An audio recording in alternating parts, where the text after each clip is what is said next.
اور خاص طور سے اللہ والوں کے خلاف بھی چالاکیاں نہیں کرنی چاہیے، کیونکہ اللہ تعالیٰ کا فرمان ہے کہ من عاد لی ولیا فقد آذنتہ بالحرب، کہ جو میرے کسی دوست سے دشمنی کرتا ہے تو میرا اس کے ساتھ اعلان جنگ۔ اب جو نیک لوگ ہوتے ہیں، جو دیندار لوگ ہوتے ہیں، اب کسی کی ظاہری حالت کو دیکھ کر اندازہ نہیں لگانا چاہیے کہ وہ کیسا ہے نا، وہ بھلے ہی سادے مزاج کا ہو یا جیسا بھی ہو، لیکن اس کی ظاہری حال کو دیکھ کر اندازہ نہیں لگانا چاہیے کہ اس کا مقام یا مرتبہ اللہ کے پاس کیسا ہے۔ اللہ کے نبی صلی اللہ علیہ وسلم کی ایک حدیث ہے کہ رب اشعث ادبر، کہ بہت سارے لوگ ایسے ہوتے ہیں کہ پراگندہ بال بکھرے ہوئے، ان کے چہرے پر دھول مٹی لگی ہوئی، مدفوع بالابواب، کسی دروازے پر جائیں تو لوگ دھکے دے کر بھگا دیں، ان کی کیفیت ایسی ہوتی ہے۔ لیکن اللہ رب العزت کے یہاں ان کا مقام اور مرتبہ ایسا ہوتا ہے کہ لو اقسم علی اللہ لابرہ، کہ اگر وہ اللہ کے نام کی قسم کھا لے تو اللہ تعالیٰ ان کی قسم کو ضرور پورا فرماتے ہیں، اتنا عظیم الشان مقام اور مرتبہ ہوتا ہے۔ تو کسی کی ظاہری حالت کو دیکھ کر یہ اندازہ نہیں لگانا چاہیے کہ اس کا مقام اور مرتبہ اللہ رب العزت کے پاس کیسا ہے۔ اور خصوصاً جو دیندار لوگ ہیں، جو نمازوں کا اہتمام کرتے ہیں، علم والے لوگ ہیں، یا دین کے کسی کام میں لگے ہوئے لوگ ہیں، تو ایسے لوگوں کے خلاف سازشیں کرنا یا ان کو تکلیف پہنچانے کی کوشش کرنا، یہ بھی اللہ رب العزت سے جنگ کرنے کے مترادف ہے نا۔ اللہ تعالیٰ بڑے بڑوں کی عبادتوں کو ضائع کر دیتے۔ اللہ رب العزت کا فرمان ہے قرآن مجید کے اندر کہ یا ایھا الذین آمنوا لا ترفعوا اصواتکم فوق صوت النبی، کہ اے ایمان والو نبی صلی اللہ علیہ وسلم کی آواز سے تمہاری آواز اونچی نہیں ہونی چاہیے، ان کی آواز سے اپنی آواز کو مت بڑھاؤ۔ ان تحبط اعمالکم وانتم لا تشعرون، کہیں ایسا نہ ہو کہ اللہ تمہارے سارے اعمال اکارت کر دے، سارے اعمال اللہ رب العزت تباہ و برباد کر دے، وانتم لا تشعرون، اور تمہیں اس بات کا احساس بھی نہ ہو، ہے نا۔ تو یہ جو لوگ ہیں، جو خیر کا کام کرنے والے لوگ ہیں، تو یہ انبیاء کے وارث ہوتے ہیں، یہ دراصل نبی کا کام سنبھالنے والے لوگ، ہے نا۔ تو ان کا بھی اللہ رب العزت کے نزدیک بہت اونچا مقام و مرتبہ ہوتا ہے، تو اس لیے ان کے بھی خلاف سازشیں یا ان کی برائی دلوں کے اندر نہیں ہونی چاہیے۔ بہت سارے لوگ علماء سے بدگمان ہو جاتے ہیں چھوٹی چھوٹی باتوں کی وجہ سے، حالانکہ ان باتوں کا علم نہیں ہوتا۔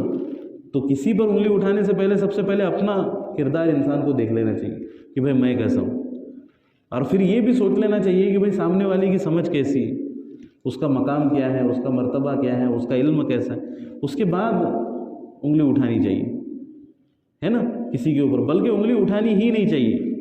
بڑے بڑے علماء سے لوگ بدگمان حیرت ہوتی۔ اب مولانا طارق جمیل صاحب پر اعتراض کریں گے، عالمی لیول کی شخصیت، مفتی تقی عثمانی صاحب پر اعتراض کریں گے، بڑے بڑے اکابرین پر، بڑے بڑے اللہ والوں پر اعتراضات کریں گے۔ حالانکہ ڈرنا چاہیے کہ کہیں اللہ تعالیٰ پوچھ لے اگر کہ بھائی تو نے اپنی زبان سے یہ لفظ کیوں نکالے تھے، کہ تجھے اس بات کا پورا مکمل علم تھا، اللہ اگر پکڑ لے تو کیا بنے گا آخرت میں۔ اللہ تعالیٰ فرماتے ہیں کہ وَلَا تَقْفُ مَا لَيْسَ لَكَ بِهِ عِلْمٌ، کہ اس کے بارے میں کوئی رائے قائم مت کرو جس کا تمہیں علم نہ ہو۔ إِنَّ السَّمْعَ وَالْبَصَرَ وَالْفُؤَادَ كُلٌّ أُولَئِكَ كَانَ عَنْهُ مَسْئُولًا، کہ بے شک تمہارے کانوں کے بارے میں بھی اللہ پوچھیں گے کہ تم کانوں سے کیا سنتے رہے، کس کس کی غیبتیں سن کر تمہیں مزہ آتا، اور تمہاری آنکھوں کے بارے میں بھی اللہ سوال کریں گے کہ تمہاری آنکھیں کہاں کہاں گئی، کیا کیا تم نے اپنی نگاہوں سے دیکھا، اور تمہارے دل کے بارے میں بھی اللہ تعالیٰ سوال پوچھیں گے کہ تمہارے دل میں تم نے کیا کیا بدگمانیاں پالی، کیا کیا تم نے کس کس کا بغض اور حسد تمہارے دلوں کے اندر، اس کے بارے میں بھی اللہ تعالیٰ پوچھیں گے، ہے نا۔ تو اس لیے نیک لوگوں کے ساتھ، دیندار لوگوں کے ساتھ یہ معاملہ نہیں ہونا چاہیے۔ دیکھو ایک اور واقعہ ذہن میں آیا، اس کو سن کر اور بھی زیادہ بات واضح ہو۔ ایک عابد تھا حضرت موسیٰ علیہ السلام کے دور میں۔ اب وہ عابد ایسا تھا کہ بہت زیادہ عبادت گزار، بہت زیادہ اللہ رب العزت کا فرما بردار، کبھی کوئی گناہ اس سے سرزد نہیں ہوتا تھا، اور اس کی دعا ایسی مقبول تھی اللہ کی بارگاہ میں کہ وہ ہاتھ اٹھاتا فوراً دعا قبول ہو جاتی، ہاتھ اٹھاتا فوراً دعا قبول ہو جاتی۔ اب کچھ لوگ ایسے تھے جو حضرت موسیٰ علیہ السلام سے بغض رکھتے تھے، نفرت کرتے تھے حضرت موسیٰ علیہ السلام سے، تو وہ آئے اس عابد کے پاس اور اس سے کہا کہ حضرت موسیٰ علیہ السلام کے حق میں بد دعا کرو۔ اب وہ عابد تھا، جانتا تھا، تو اس نے کہا کہ وہ تو نبی، میں کیسے ان کے حق میں بد دعا کروں۔ تو انہوں نے کیا کیا، اس کو ہدیے، تحفے، طرح طرح کی چیزیں بھیجنا شروع کر دی۔ اب مال و دولت کو دیکھ کر اس کے مزاج بدل گئے، ہے نا، دھیرے دھیرے شیطان کے بہکاوے میں آنا شروع ہو گیا۔ تو اس نے کیا کیا پھر، ایک دن تیار ہو گیا کہ میں حضرت موسیٰ علیہ السلام کے لیے بد دعا کر دیتا ہوں۔ اب اس نے بد دعا کے لیے ہاتھ اٹھائے تو اس کی زبان سے الٹا نکلنا شروع ہو، یعنی وہ بد دعا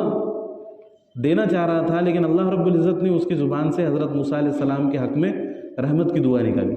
اب یہ بھی اللہ رب العزت کی طرف سے ایک یہ تھی تنبیہ کہ بھئی اب بھی موقع ہے، رک جا، اب بھی موقع ہے، ایسی حرکت مت کر، لیکن وہ پھر بھی نہیں سدھرا، ہے نا۔ تو مال کی محبت انسان کو اندھا کر دیتی ہے، مال کی محبت انسان کو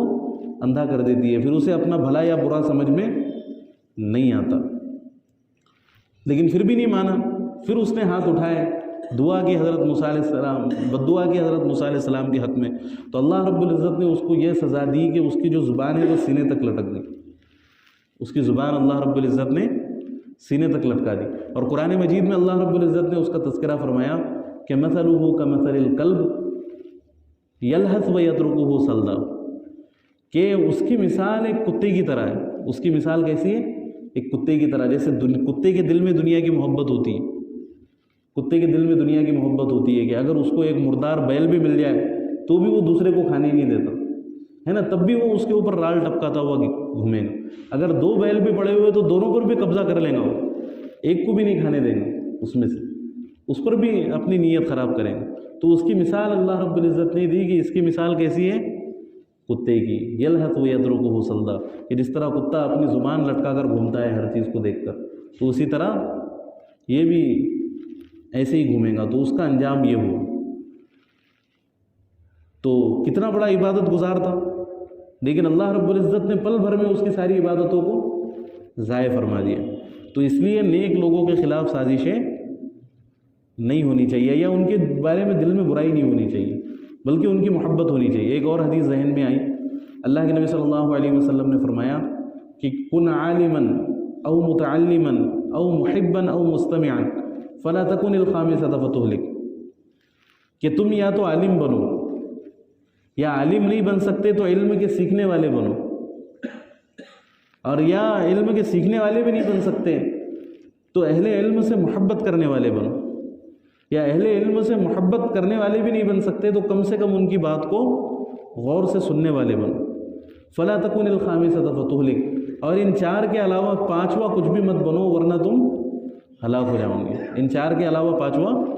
کچھ بھی مت بنو۔ تو اللہ تعالیٰ سے دعا ہے کہ اللہ تعالیٰ ہم کو ان چاروں میں سے ایک بنا کر رکھے، اور ہمارے دلوں کو بغض سے اور حسد سے محفوظ فرمائے۔ تو یہ اللہ کی تدبیریں ہوتی ہیں۔